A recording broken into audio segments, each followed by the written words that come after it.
Assalamualaikum warahmatullahi wabarakatuh. Saya Ewang Desa Permana dari Universitas Pelita Bangsa. Di sini saya akan memberikan atau menjelaskan materi tentang data mining.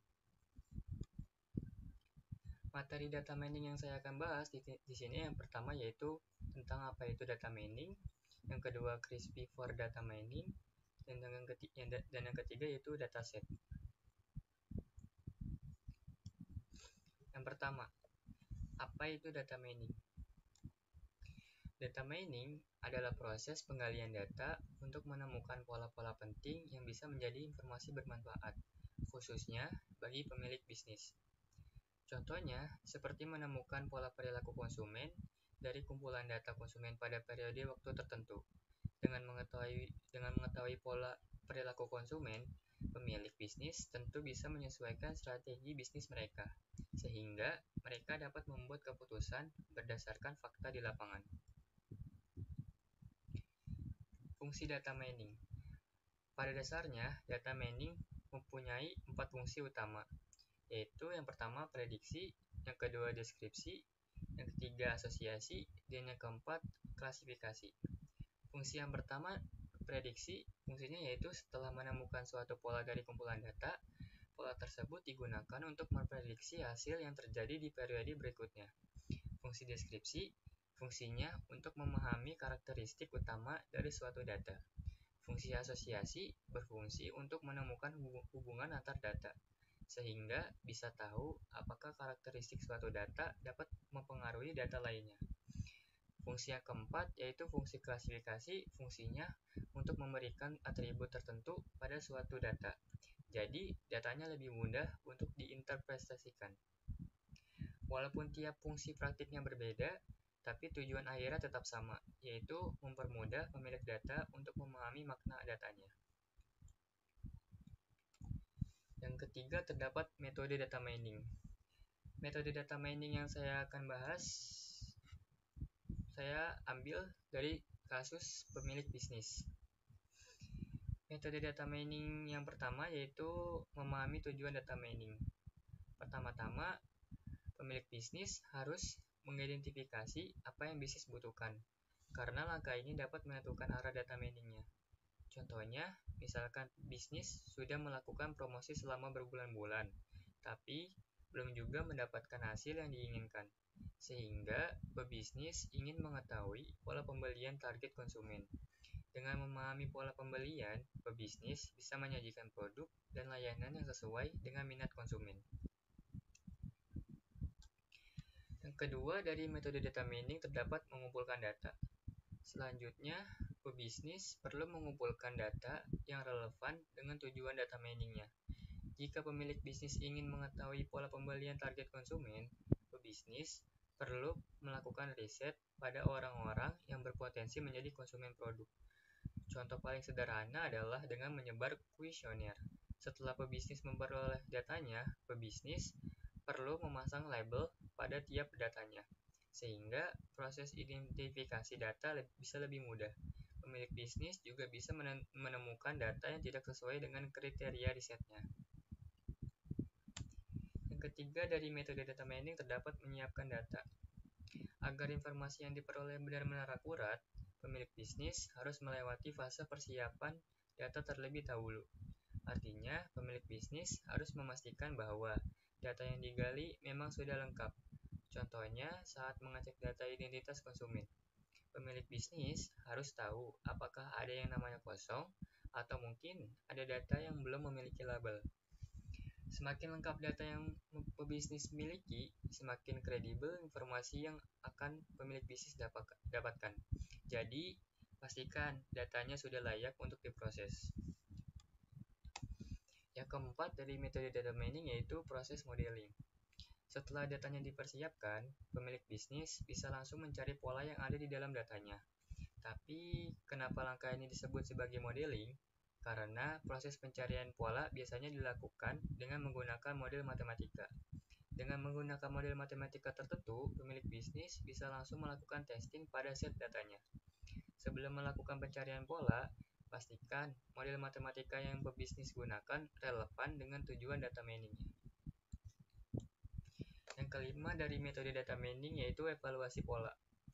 Apakah pemilik bisnis sudah berhasil menemukan pola di dalam set datanya? Sekarang pemilik bisnis tinggal mengevaluasi polanya. Saat menentukan tujuan data mining, pasti ada semacam hipotesis yang pebisnis ajukan. Di sini, pemilik bisnis bisa mengetahui apakah pola yang ditemukan sesuai dengan hipotesisnya atau tidak. Nah, walaupun pemilik bisnis sudah menemukan korelasi antara pola datanya dengan bisnisnya, prosesnya tidak berhenti di sini. Karena pemilik bisnis bisa mengevaluasi hasil temuannya untuk dijadikan referensi proses data mining selanjutnya.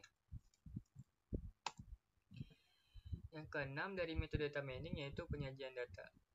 Apalah artinya proses pengolahan data jika hasilnya tidak dapat dimengerti? Oleh karena itu, pada fase ini, pebisnis harus bisa mempresentasikan temuan polanya dengan bahasa yang mudah dimengerti, sehingga hasilnya benar-benar bisa dilihat sebagai informasi yang bermanfaat. Dalam hal ini, tentu pemilik bisnis juga harus tahu siapa yang akan mengakses informasinya. Apakah informasinya akan digunakan sebagai bahan pertimbangan tim internal? Atau mungkin pemilik bisnis ingin membagikan hasil risetnya untuk menarik konsumen potensial. Dengan mengetahui siapa yang akan mengkonsumsi informasinya, pemilik bisnis bisa menyesuaikan cara penyampaian informasi agar lebih mudah dimengerti. Selanjutnya, penerapan data mining. Penerapan data mining dalam bidang pemasaran yaitu mengidentifikasi karakteristik pembeli dan memprediksi perilaku mereka saat melakukan pembelian. Dalam bidang pendidikan, memahami karakteristik masing-masing pelajar sehingga dapat diketahui pola pembelajaran terbaik untuk mereka. Dalam bidang perbankan, penerapan data miningnya yaitu memprediksi beberapa besar kemungkinan nasabah mengalami gagal bayar saat melakukan pinjaman. Jadi, bank dapat meminimalisir risiko. Materi tentang data mining sudah. Lanjut, yang kedua yaitu materi tentang CRISP for data mining. Apa itu CRISP for data mining? CRISP for data mining adalah cross atau kepanjangan dari Cross Industry Standard Process for Data Mining. Merupakan suatu konsorsium perusahaan yang didirikan oleh Komisi Eropa pada tahun 1996 dan telah ditetapkan sebagai proses standar dalam data mining yang dapat diaplikasikan di berbagai sektor industri. Gambar menjelaskan tentang siklus hidup perkembangan data mining. Tahap siklus dalam CRISP-DM ada 6 tahap. Yang pertama yaitu business understanding, yang kedua data understanding, yang ketiga data preparation, yang keempat modeling, yang kelima evaluation, yang keenam deployment. Tahapan yang pertama dalam CRISP-DM yaitu business understanding. Tahap pertama adalah memahami tujuan dan kebutuhan dari sudut pandang bisnis. Kemudian, menerjemahkan pengetahuan ini ke dalam pendefinisian masalah pada data mining. Selanjutnya, akan ditentukan rencana dan strategi untuk mencapai tujuan tersebut. Tahapan kedua yaitu data understanding.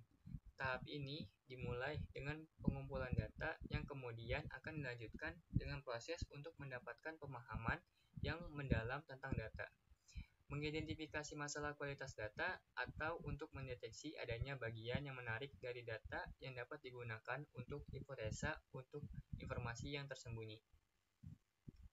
Tahapan yang ketiga yaitu data preparation.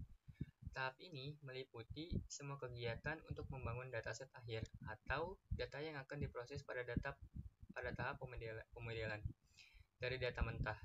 Tahap ini dapat diulang beberapa kali. Pada tahap ini juga mencakup pemilihan tabel, record, dan atribut-atribut data, termasuk proses pembersihan dan transformasi data untuk kemudian dijadikan masukan dalam tahap pemodelan. Tahapan yang keempat yaitu modeling. Dalam tahap ini akan dilakukan pemilihan dan penerapan berbagai teknik pemodelan dan beberapa parameternya akan disesuaikan untuk mendapatkan nilai yang optimal. Secara khusus, ada beberapa teknik berbeda yang dapat diterapkan untuk masalah data mining yang sama. Di pihak lain, ada teknik pemodelan yang membutuhkan format data khusus, sehingga pada tahap ini masih memungkinkan kembali ke tahap sebelumnya. Tahapan yang kelima dalam crispy data mining yaitu evaluation.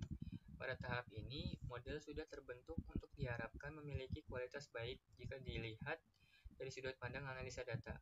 Pada tahap ini, akan dilakukan evaluasi terhadap keefektifan dan kualitas model sebelum digunakan untuk menentukan apakah model dapat mencapai tujuan yang ditetapkan pada fase awal atau business understanding. Kunci dari tahap ini adalah menentukan apakah ada masalah bisnis yang belum dipertimbangkan. Di akhir dari tahap ini harus ditentukan penggunaan hasil proses data mining. Yang keenam, tahapan terakhir yaitu deployment. Pada tahap ini, pengetahuan atau informasi yang telah diperoleh akan diatur dan dipresentasikan dalam bentuk khusus sehingga dapat digunakan oleh pengguna. Tahap deployment dapat berupa pembuatan laporan sederhana atau mengimplementasikan proses data mining yang berulang dalam perusahaan. Pada banyak kasus, tahap deployment melibatkan konsumen. Di samping analisis data, karena sangat penting bagi konsumen untuk memahami tindakan apa yang harus dilakukan untuk menggunakan model yang telah dibuat. Sekian dari materi crispy for data mining. Lanjut, yang ketiga yaitu materi tentang dataset. Apa itu dataset? Set data atau dataset atau himpunan data merupakan kumpulan objek dan atributnya. Nama lain dari objek yang sering digunakan diantaranya record, point, vector, pattern, event, observation, case, sample, instance, entitas. Objek digambarkan dengan sejumlah atribut yang menerangkan sifat atau karakteristik dari objek tersebut. Atribut juga sering disebut variabel, field, feature, atau dimensi. Atribut adalah sifat atau properti karakteristik objek yang nilainya bisa bermacam-macam dari satu objek dengan objek lainnya, dari satu waktu ke waktu lainnya. Sebagai contoh, seorang pelanggan merupakan objek, di mana objek pelanggan tersebut memiliki beberapa atribut seperti ID pelanggan, nama, alamat, dan lain-lain. Setiap pelanggan memungkinkan memiliki nilai atribut yang berbeda dengan pelanggan lainnya, serta memungkinkan perubahan nilai atribut dari waktu ke waktu. Karakteristik dataset yaitu ada 3 karakteristik umum set data yang mempunyai pengaruh besar dalam data mining, yaitu yang pertama dimensionalitas, yang kedua sparsitas, dan yang ketiga resolusi. Berikut adalah penjelasan dari ketiga karakteristik tersebut. Yang pertama, dimensionalitas atau dimensionality. Dimensionalitas dapat diartikan sebagai jumlah atribut yang dimiliki oleh objek-objek dalam dataset. Data dengan jumlah dimensi yang sedikit atau rendah punya kecenderungan berbeda secara kualitatif dengan data dalam konteks yang sama, tetapi dengan jumlah dimensi yang lebih banyak. Kesulitan yang berhubungan dengan data dimensi tinggi sering disebut sebagai curse of dimensionality. Untuk itu, pada tahap pre-processing atau proses awal, perlu dilakukan pengurangan dimensi atau dimensionality reduction. Karakteristik dataset yang kedua yaitu sparsitas atau sparsity. Untuk set data dengan fitur asimetrik atau jumlah fitur yang terisi nilai tidak sama antara satu data dengan data yang lain.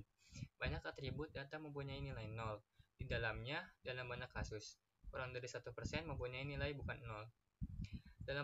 Dalam praktiknya, tentu ini menguntungkan karena komputasi menjadi lebih ringan atau cepat dan kapasitas penyimpanan juga lebih sedikit. Yang ketiga yaitu resolusi atau resolution. Untuk data yang digambarkan dalam bentuk grafik yang memerlukan koordinat spasial, karakteristik resolusi yang digunakan juga akan terpengaruh. Pola dalam data bergantung pada level resolusi. Jika resolusi terlalu baik atau tidak ada perbedaan, pola mungkin tidak akan kelihatan. Jika resolusi terlalu kasar atau sempit, pola juga akan hilang. Jenis set data. Jenis data dapat dibedakan menjadi 3 kelompok, yaitu data record, data berbasis grafik atau graf data, dan data terurut atau order data. Kebanyakan metode data mining mengasumsikan bahwa set data yang diproses adalah kumpulan baris data atau record, entries, dan objek, di mana setiap barisnya terdiri atas sejumlah fitur atau atribut yang tetap. Dalam set data berbentuk data record, tidak ada hubungan antara baris data dengan baris data yang satu dengan baris data yang lainnya, dan juga dengan set data yang lain. Setiap baris data berdiri sendiri sebagai sebuah data individu. Dalam sistem basis data, umumnya ada sejumlah tabel yang saling berhubungan menggunakan suatu kunci atau kunci utama. Akan tetapi, dalam set data record, diasumsikan bahwa hanya ada satu tabel yang berisi sejumlah baris data. Oleh karena itu, biasanya set data yang diolah dalam data mining adalah keluaran dari sistem data warehouse yang menggunakan query untuk melakukan pengambilan data dari sejumlah tabel dalam sistem basis data. Ada beberapa contoh set data yang masuk dalam jenis data record, diantaranya data metrik atau matrix data, data keranjang, dan data dokumen.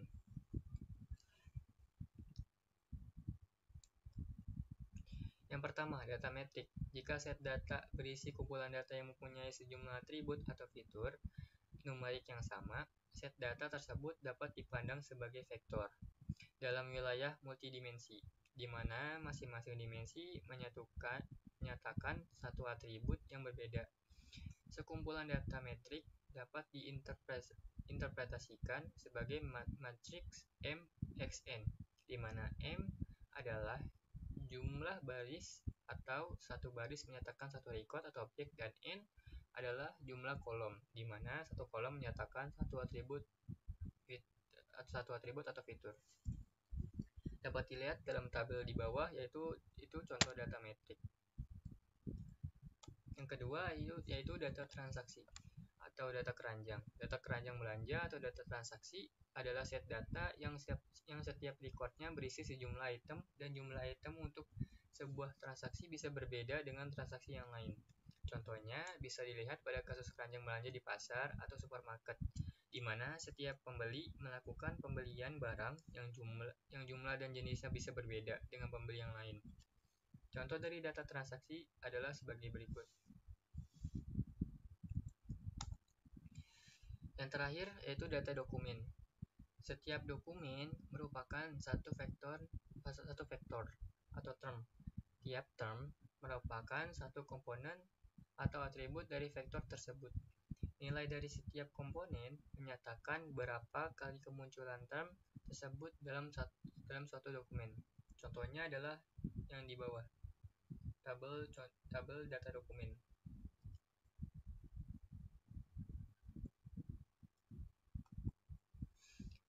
Demikianlah materi yang dapat saya sampaikan. Kurang lebihnya mohon maaf bila ada kesalahan.